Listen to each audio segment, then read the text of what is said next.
எல்லா வானிலை மாற்றங்களுக்கும் பெஸ்டா இருக்கும் இந்த ரூபிலெக்ஸ் பெயிண்ட்ஸ். வர்ணம் பூசுவதற்கு மட்டுமல்ல, உங்கள் வீட்டை பாதுகாக்கவும் ரூபிலெக்ஸ் பெயிண்ட்ஸ். ஹாலிடேஸ்னாலே அது நம்ம ஜிடி ஹாலிடேஸ் தான். GT holidays, South India's #1 travel brand. You know you are special when you're with GT Holidays. Tamil Nadu முதலமைச்சர் திரு ஜோசப் விஜய் அண்ணன் அவர்களின் பிறந்த நாளை முன்னிட்டு சோழிங்கநல்லூர் மத்திய பகுதி 199வது மேற்கு வட்டம் கழகத்தின் சார்பாகவும் மற்றும் இந்த நிகழ்ச்சியை மிக சிறப்பாக ஏற்பாடு செய்த என் பாசத்துக்குரிய அன்பு தம்பி நவீன் அவர்களின் ஏற்பாட்டில் இந்த விழாவை மிக சிறப்பாக ஏற்பாடு செய்து இங்கே இருக்க பொதுமக்களுக்கு 500 பேர் நலத்திட்ட உதவி வழங்கும் விழாவுக்கு உறுதுணையாக இருந்த வட்டச் செயலாளர் வைரமுத்து அவர்களுக்கும் பாரதி அவர்களுக்கும் மற்றும் மகளிர் அணி நிர்வாகிகளுக்கும் மற்றும் கிழக்கு வட்ட கழக செயலாளர் அருமை சகோதரர் மாரியப்பன் அவர்களுக்கும் அண்ணன் ராஜசேகர் அவர்களுக்கும் இவங்களெல்லாம் வழிநடத்தும் எனது ஆறுயிர் நண்பன் 30 ஆண்டு நண்பன் இந்த பகுதி கழகத்தின் செயலாளர் OMR SV ரவி அவர்களுக்கும் மாநில ஒருங்கிணைப்பாளர் அருமை சகோதரர் மேகப்பிரியன் அவர்களுக்கும் மாவட்ட நிர்வாகிகள் சரத் அவர்களுக்கும் நாராயணன் அவர்களுக்கும் நம்மளுக்கு இந்த விழாவிற்கு வந்து அண்ணன் சீஃப் கெஸ்டாக வந்திருக்காரு.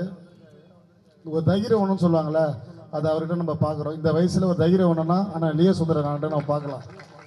ஏன் சொல்கிறேன்னா, அவர் இன்னைக்கு கரண்ட்டில் ஒரு மாமன்ற உறுப்பினராக, ஒரு சென்னை மாநகராட்சி கவுன்சிலராக 189வது வட்டத்தின் கவுன்சிலராக பணியாற்றி வருகிறார். மக்கள் அவர்களெல்லாம் ஓட்டு போட்டு ஜெயிக்க வச்சு ஒரு கவுன்சிலராக உருவாக்கி வச்சுருக்காங்க. இன்றைக்கி வந்து பார்த்தீங்கன்னா அண்ணன் வந்து பார்த்தீங்கன்னா ஒரு 2 நாட்களுக்கு முன்னாடி பார்த்தீங்கன்னா ஒரு 1000 பேரோட போய் தமிழக வெற்றி கழகத்தின் பொதுச் செயலாளர் அவர் முன்னிலை நம்ம கட்சியில் இணைந்துட்டார். அண்ணன் இதுக்கு முன்னாடி இந்த எலெக்ஷன்லாம் வந்து ஒரு சட்டமன்ற உறுப்பினராக ஆக வேண்டிய ஒரு எம்எல்ஏவாக இருக்க வேண்டியவர். அவரை அவங்க கட்சியிலேயே இருக்கிறவங்க, அதிமுக கட்சியில் இருந்தவங்க அண்ணன் தோக்கடிக்கிறதுக்கான முழு வேலையும் பார்த்தாங்க. உண்மையான அதெல்லாம் நடந்தது, நம்மளுக்கே தெரியும் சில விஷயம்லாம். இவர் ஜெயிக்க வேண்டிய ஒரு நபர், அவரை தோக்க வைக்கணும்னு தோக்க வச்சு இன்னைக்கு அது பரவாயில்ல, நீ தோத்தாலும் பரவாயில்ல, நான் மாமன்ற உறுப்பினராக ஆகி இதே பக்கத்தில் இருக்க காரப்பாக்கத்தில் மாமன்ற உறுப்பினராகி இன்னைக்கு வந்து நம்ம ஸ்டேஜில் வந்து உட்காந்துட்டு இருக்காரு. அண்ணா, உங்களுக்கு ஒரே ஒரு விஷயம் சொல்ல ஆசைப்படுறோம். எங்களை நம்பி வந்துட்டீங்க, எங்கள் தலைவர் நம்பி வந்துட்டீங்க. உங்களுக்கு எப்பயுமே உறுதுணையாக இருப்போம். மற்ற கட்சிகள் மாதிரிலாம் ஏமாத்துற பழக்கம்லாம் எங்களுக்கு கிடையாதுண்ணே, உறுதுணையாக இருப்போம். அந்த நேரத்தில் அண்ணன் லியோ சுந்தரம் அவர்களுக்கும் என் மனமார்ந்த நன்றியும் வாழ்த்துக்களை தெரிவிச்சுக்கிறேன். முதல்ல என்னோட தொகுதி மக்களுக்கு மனமார்ந்த நன்றி தெரிவிச்சுக்கிறேன். சோழிங்கநல்லூர் தொகுதியில் எனக்கு ஒரு வாய்ப்பு கொடுத்தாரு கழக தலைவர் அவர்கள். போய் அவர்கிட்ட உட்காந்து 1 to 1 உட்காந்து சொன்னாங்க. தமிழ்நாட்டிலே பெரிய தொகுதிப்பா, ஜெயிச்சுட்டு வருவியான்னு கேட்டார். ஆனால் கண்டிப்பாக ஜெயிச்சுட்டு வரும்னு நான் சொன்னேன். எப்போ உனக்கு ஆப்போசிட்டாக நிற்கிறவங்க பெரிய ஜாம்பவன் இல்லைம்மாப்பா 2 பேருன்னு, கண்டிப்பாக ஜெயிச்சுட்டு வரேண்ணா அப்படின்னு சொன்னேன். அதுக்கப்புறம் என் கழக பொதுச் செயலாளரை பார்த்தேன். அவரும் சொன்னார், பா உன்னை நம்பி கொடுத்துருக்கோம், கண்டிப்பாக ஜெயிச்சு வரணும், தளபதியோட தொகுதி இது, ஜெயிச்சுட்டு வந்தே ஆகணும்னு சொன்னார். என் கழகத்தின் பொதுச் செயலாளர் ஆனந்தன் அவளை கட்டி பிடிச்சி, ஆனால் கண்டிப்பாக நான் ஜெயிச்சுட்டு வரேன் அப்படி சொல்லிட்டு வந்தேன். நம்பிக்கையோடு வந்தேன். இந்த தொகுதி மக்களை என்னை ஏமாத்தலை. தமிழ்நாட்டிலேயே அதிக வாக்கு வித்தியாசம் ஜெயிச்ச ஒரே வேட்பாளர் நான் தான். அது எல்லா பேருமே உங்களுக்கு தான் சேரும். நான் கட்சி ரீதியாக எவ்வளோ ரசிகர் மன்றமாக சொன்ன மக்கள் இயக்கமாக இருக்கும்போது எவ்வளோ பல நட்பணிகளை செஞ்சுருப்பேன். திருவா ஊருவா போய் நட்பணிகளை செஞ்சுருப்பேன். வெள்ளை வர டைம்லலாம் நிறைய விஷயம் உதவிகள் பண்ணியிருப்பேன். ஒரு வேட்பாளராக ஒரு தொகுதிக்கு நான் போகும்போதும் சரி, இதே 99வது வட்டத்தில் வந்து பார்த்தீங்கன்னா கிழக்கு வட்டத்தில் ஒரு ஊர் ஒன்று இருக்குது. அந்த ஏரியாவில் வந்து பார்த்தீங்கன்னா கரண்ட்டே கிடையாது. கிட்டத்தட்ட 10-15 வருஷமாக கரண்ட்டே கிடையாது. எல்லாமே வந்து ஒரு டார்ச் லைட் இது மாதிரி வச்சு தான் யூஸ் பண்ணிட்டு இருக்காங்க. என்ன ஏரியா மாதிரி மூத்தது ஏரிக்கரை காந்தி நகர். அங்கே பார்த்தீங்கன்னா கிட்டத்தட்ட ஒரு 300 குடும்பங்கள் இருக்குது. அந்த இடத்துல பிரச்சாரத்துக்கு போகிறேன். நைட்டு ஒரு 7-7:30 மணி இருக்கும் நான் போகிறேன். ஒரு சில பேர் வந்து அரவணைக்கிறாங்க, ஒரு சில பேர் வந்து ஏன் வந்தன்ற மாதிரி இருக்காங்க. அவங்களுக்கு சூழ்நிலை ஏதோ இதுக்கு முன்னாடி சட்டமன்ற உறுப்பினர் ஏதாவது பயம்புத்தி வச்சிருக்காரான்னு தெரியாது. அப்போ நாங்கள் போகும்போது ஒரு வந்து என்ன பண்ணால், முன்னாள் முதலமைச்சர் கொளத்தூர் முன்னாள் எம்எல்ஏ அவர்களோட ஃபோட்டோ வந்து வெளியே வைக்கிறான். நான் பிரச்சாரத்துக்கு போகிறேன், வந்து ஃபோட்டோ வந்து வெளியே காட்டுறான். உடனே அவங்க ஒய்ஃப் என்ன பண்ணுறாங்க, அந்த ஃபோட்டோவை பிடிச்சி தூக்கி விசிறி வச்சாங்க. யார் வர நீ எத்தனை ஃபோட்டோ குறுக்கில் கட்டுற, தூக்கி போடுறான்னு தூக்கி போட்டாங்க. அன்றைக்கே முடிவு பண்ணேன் இந்த தெருவு நம்ம ஜெயிச்சிருவோம்டான்ட்டு. ஏன்னா ஒரு தொகுதிக்கு போக சொல்ல, ஒரு ஏரியாவுக்கு போகும்போதெல்லாம் அவங்க சொல்கிறாங்க, ஏன்னா நீ என்ன பிரச்சாரத்துக்கு வர, நீங்கள் போங்க, நாங்கள் ஓட்டு போடுறோம், எங்கள் குடும்பத்தில் 40 ஓட்டு இருக்குது, 15 ஓட்டு இருக்குது, 20 ஓட்டு இருக்குது சொல்லி சொல்லி சொல்லி சொல்லி சொல்லி என்னை இன்னும் ஊக்கப்படுத்தினாங்க. நானும் அவங்களுக்கு அந்த மாதிரி ஓடினேன். ஓடி ஓடி ஓடி ஓடி ஓடி காலையில் 6 மணிக்கு கிளம்புனேன்னா காலையில் ஒரு மணி வரையும் பிரச்சாரம் தான். திருப்பி 4 மணிக்கு தொடங்க, நைட்டு 10 மணிக்கு மேலேயே என் பிரச்சாரம் தொடங்குச்சு. போகிற இடம்லாம் மக்களோட வரவேற்பும் அரவணைப்பும் எனக்கு இருந்ததுனால மட்டும்தான் நான் ஜெயித்தேன். மீண்டும் ஒரு முறை சோழிங்கநல்லூர் தொகுதி மக்களுக்கு என் மனமார்ந்த நன்றி தெரிவிச்சுக்கிறேன். நீங்கள் இல்லைன்னா இந்த ஈசிஆர் சரவணன் நான் இல்லை.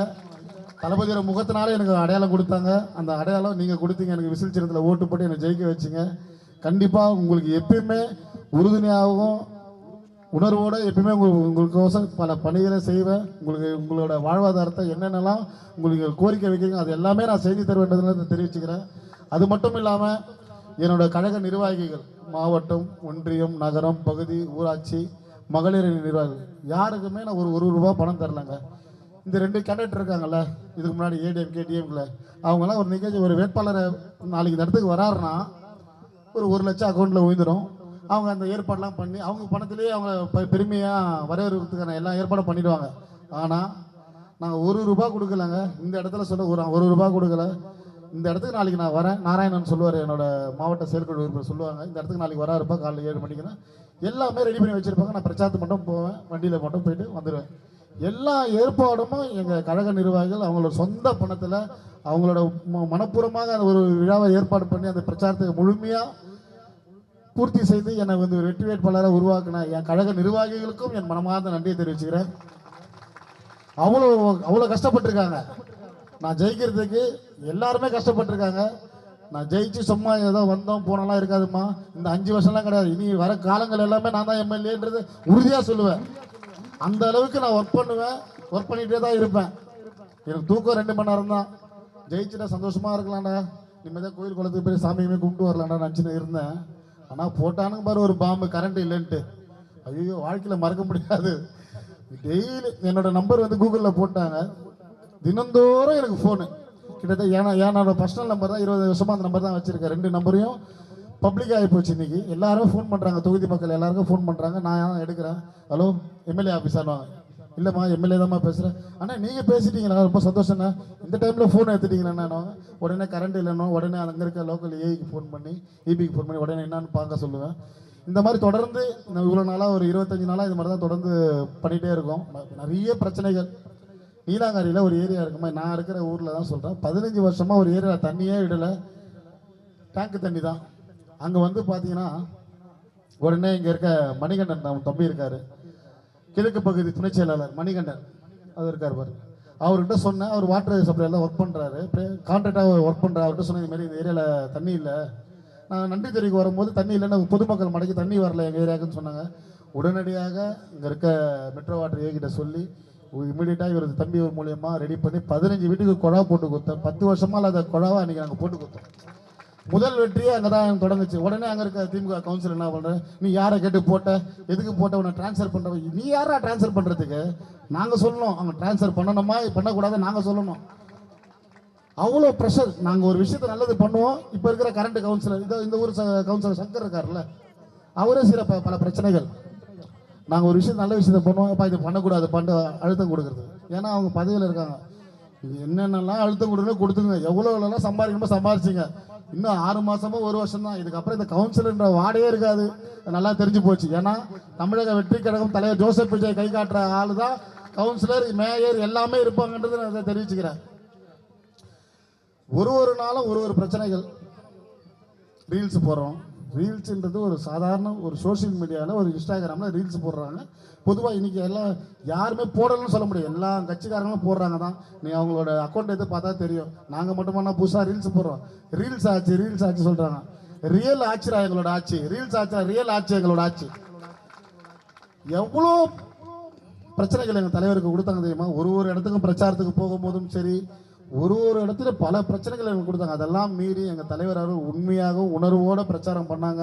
இன்னும் சில மாவட்டத்துக்கெல்லாம் போகல, அந்த மாவட்டத்துலாம் பர்மிஷன் கொடுத்து நாங்கள் போயிருந்தோம்னு வச்சுக்கோங்க, 234க்கு 234 எம்எல்ஏ நாங்கள் கண்டிப்பாக அடிச்சிருப்போம். அதுக்கான வாய்ப்பை அவங்க வழங்கலை. அப்படி இருந்தாலும் எங்கள் தலைவர் அவர்கள் போன இடத்துலலாம் எங்கள் தமிழக வெற்றி கழக எம்எல்ஏக்கள் ஜெயிச்சு இன்னைக்கு 108 எம்எல்ஏ ஆகி இன்னைக்கு அதிமுகவில் இருந்தும் பல எங்கள் கட்சி மேலே நம்பிக்கை வைத்து வந்து சேர்ந்தவர்கள் அவங்களுக்கும் மனமார்ந்த நன்றி தெரிவிச்சுக்கிறேன். அக்கா மரகத குமரவேல் மதுராந்தகம் சட்டமன்ற உறுப்பினராக இருந்தாங்க. அவங்க வந்து நீங்கள் பார்த்தீங்கன்னா நம்ம கட்சியில் வந்து இணைஞ்சு நேற்று வந்து பார்த்தீங்கன்னா அதே மதுராந்தகத்தில் அவங்க எந்த தொகுதியில் ஜெயிச்சாங்களோ அதே தொகுதியை ராஜினாமா பண்ணிட்டு அதே தொகுதியில் 25,000 பேர் முன்னிலையில் அமைச்சர் பெருமக்கள் முன்னிலையில் கட்சியில் இணைஞ்சிருக்காங்க. ரொம்ப சந்தோஷம். வாழ்த்துக்கள் அக்கா உங்களுக்கும். ஏன்னா நம்பி வந்தவரெல்லாம் கைவிட மாட்டோம். எப்பயுமே அவங்களுக்கு ஒரு பக்க பலமாக தான் இருப்போம். அதுக்கு ஒரு உதாரணம் எங்கள் தளபதி அவர்களும் சரி, அண்ணன் லியோ சுந்தரம் அவர்களும் சரி, அவருக்கும் இந்த நேரத்தில் தெரிவிச்சுக்கிறேன். நம்பி வந்தாலும் யாரும் கைவிட மாட்டாங்க. கண்டிப்பாக தமிழக வெற்றிகளுக்கு கையை தூக்கி தான் விடுவோம் தவிர கீழே இறக்க பள்ளத்தில் தள்ளி விட மாட்டாங்க. மற்ற கட்சிகள்லாம் சொல்லுவாங்க, நான் உனக்கு சீட்டு தரேன்டா, உனக்கு இது பண்ணா அது பண்ணான்ட்டு. நாங்கள் சொல்கிறோம், எங்கள் தலைவர் யாரை கையை காட்டுறாரோ அவங்க தான் கவுன்சிலர், யாரை கையை காட்டுறாரோ அவங்க தான் மேயர், யாரை கையை காட்டுறாரோ அவங்க தான் ஊராட்சி மன்ற தலைவர்ன்ற ஒரே ஒரு பாதையில் நாங்கள் பயணிச்சுட்டு போயிட்டுருக்கோம் இந்த நிமிஷம் வரையும். அதனால் நீங்கள் எங்கள் கட்சி தொண்டர்களுக்கு ஒரு அன்பான வேண்டுகோள், நிறைய புது உறவுகள் வராங்க, ஏடிஎம்கே டிஎம்கே மற்ற கட்சியில் எல்லாரும் வந்து சேர்றாங்க. அவங்களுக்கெல்லாம் ஒரு அன்பான வேண்டுகோள், வரவங்களை நம்ம அரவணைக்க தான் போகிறோம். யாரையும் நம்ம விட போகிறது என் கட்சியை சேர சொல்லக்கூடாது. எல்லாரையும் நம்ம அரவணைக்க தான் போகிறோம். அவங்களுக்கான பதவிகளும் அவங்களுக்கான மரியாதை நம்ம கொடுக்க தான் போகிறோம். அதனால் நீங்கள் யாருமே எதை பற்றியும் கவலைப்படாதீங்க. வரவங்க வரட்டும், அவங்களையும் நம்ம சேர்த்து அரவணைச்சு அவங்களோட நம்ம சேர்ந்து அவங்களும் நம்ம கூட சேர்ந்து பயணிக்கணும். நீங்கள் எல்லாம் 20 வருஷம் 25 வருஷம் 30 வருஷம் என் கூட சேர்ந்து பயணிச்சுக்கிறீங்க. உங்களை எந்த சூழ்நிலையும் எந்த இடத்துல உங்களை கைவிட மாட்டேன்றதுனால தெளிவாக தெரிவிச்சுக்கிறேன். ஏன்னா இது தளபதி இருக்கிற தொகுதி, பொதுச் செயலாளரும் இதே சோழிங்கநல்லூரில் தான் இருக்கார், நானும் இதே சோழிங்கநல்லூரில் தான் இருக்கேன். அதனால் நீங்கள் எதை பற்றியும் கவலைப்படாதீங்க. வரவங்களை அன்போடு அரவணைங்க. அவங்கக்கிட்ட நம்ம வெறுப்பை காட்டாதீங்க. அவங்களோட சேர்ந்து நம்மளும் பயணிப்போம். எல்லாரும் சேர்ந்து ஒற்றுமையாக பயணித்தா மட்டும்தான் வருகின்ற ஊராட்சி மன்ற தேர்தலும் சரி, மாநகராட்சி தேர்தலும் சரி மிகப்பெரிய வெற்றி அடைவோன்றதுனால உறுதியாக தெரிவிச்சுக்கிறேன். ஏன் நான் சொல்கிறேன்னா, இப்போ நம்ம 108 இடத்துல நம்ம ஜெயிச்சிருக்கோம். இன்னும் நம்ம தலைவர் அவர்கள் பிரச்சாரத்துக்கு போய் இன்னும் நம்ம அதிகப்படியான பிரச்சாரத்தை தொடர்ந்து நம்ம மாவட்ட செயலாளர் கலந்துருந்தாங்கன்னா, ரொம்ப ஆரோக்கியமாக போயிருந்தாங்கன்னா இன்னும் நம்ம அதிகமான தொகுதியில் ஜெயிச்சிருப்போம். ஒரு 130 160 இடம் ஜெயிச்சிருப்போம். அதுக்கு வாய்ப்பை விட்டுட்டோம். ஆனால் வருகின்ற தேர்தலில் ஊராட்சி மன்றம் சரி, மாநகராட்சி தேர்தலும் சரி நம்ம முழுமையாக ஒர்க் பண்ணி மக்களுக்கு ஏன்னா நம்ம ஆளுங்க ஜெயிச்சா மட்டும்தான் நம்ம ஒர்க் பண்ண சில விஷயத்தை செய்ய முடியும். இப்போ இதே இடத்துல நம்ம ரவி இருக்கா போல் 200 வட்டத்தில் ரவி கவுன்சிலர் ஆகிறாருன்னு வச்சுங்க. ரவி இதுமாரி எம்என்ஜியில் ஒரு சின்ன பஞ்சாயத்து இருக்குப்பா, இதுமாதிரி விஷயம் இருக்குப்பா, உடனே நீ பாடுறா நம்ம ஆளுக்கிட்ட உரிமையாக சொல்லலாம், உரிமையாக செஞ்சிடும். ஆனால் இதே இடத்துல வேற ஒரு ஆளை நம்ம கவுன்சிலர் ஆக்கணும்னு வச்சுங்கன்னா உரிமை வேலையே செய்ய முடியாது. இதே பிரச்சனை தான் தொடரும். அதனால் மக்களே நீங்கள் புரிஞ்சுக்கிங்க, புரிஞ்சு செயல்படுங்க. எப்படி விசில் சின்னத்தில் ஓட்டு போட்டு உங்கள் குழந்தை குட்டியெல்லாம் சொல்லி விசில் சின்னம் ஓட்டு போட்டு எங்கள் தலைவரை முதலமைச்சர் ஆகிறீங்களோ, அதே போல் மாநகராட்சி தேர்தலையும் விசில் சின்னத்தில் ஓட்டு போட்டு எங்கள் தலைவர் அவர்கள் யார் கை காட்டுகிறாரோ அவரை கவுன்சிலாக கடமை எல்லாமே உங்ககிட்ட தான் இருக்குது. அதனால் எல்லாருமே ஒற்றுமையோடு செயல்படுவோம். கண்டிப்பாக உங்களுக்காக மட்டும்தான். ஏன் சொல்கிறேன்னா, எங்கள் தலைவர் சம்பாதிக்கணும்னா கிட்டத்தட்ட ஒரு படத்துக்கு 300 கோடி ரூபாய் சம்பளம் வாங்குற ஒரே ஒரு தமிழ் சினிமாவில் ஒரே ஒரு தலைவர் யாரும் எங்கள் தளபதி மட்டும்தான். அதெல்லாம் விட்டுட்டு என்னை உருவாக்குன மக்களுக்கு நான் நல்லது பண்ணணும் வந்தார். கண்டிப்பாக அது நல்லது பண்ணணும் வந்திருக்காரு. கண்டிப்பாக கொஞ்சம் டைம் கொடுங்க, எல்லாமே பண்ணுவார். அவரை வந்து நீங்கள் வீண் போகாமல் ஒரு முதலமைச்சர் ஆக்கி வச்சுருக்கீங்க. பணத்தெல்லாம் ஒரு பெரிய அவர் பணம் சம்பாதிக்கிறதுக்கு அரசியலுக்கு வரல, நல்லது பண்ணுறதுக்கு மட்டும் தான் வந்திருக்காரு. அதை மட்டும் ஃபஸ்ட்டாக புரிஞ்சுங்க. ஒரு சில பேர் 1000 சொல்லலாம். சில யூடியூப் சேனல் சம்பந்தமே இருக்காது. யூடியூப் சேனல் ஒரு 500 பேர் கூட அதில் பார்க்க மாட்டாங்க. ஆனால் அதில் தம்ப்நெயிலில் பார்த்தோன்னா வேறு மாதிரி இருக்கும். அரசியல் சம்பாதிக்கிறார் விஜய், சம்பாதிக்கணும்னா தமிழ் சினிமாலே வருஷத்துக்கு 3 கோடி 3 படம் நடித்து 1000 கோடி சம்பாரிச்சுட்டு போயிட்டு இருப்பாரு. 1000 கோடி சம்பாரிச்சா ஒரு எத்தனை வருஷம் தலைமுறையாக வாழலான்றது அது உங்களுக்கும் தெரியும்.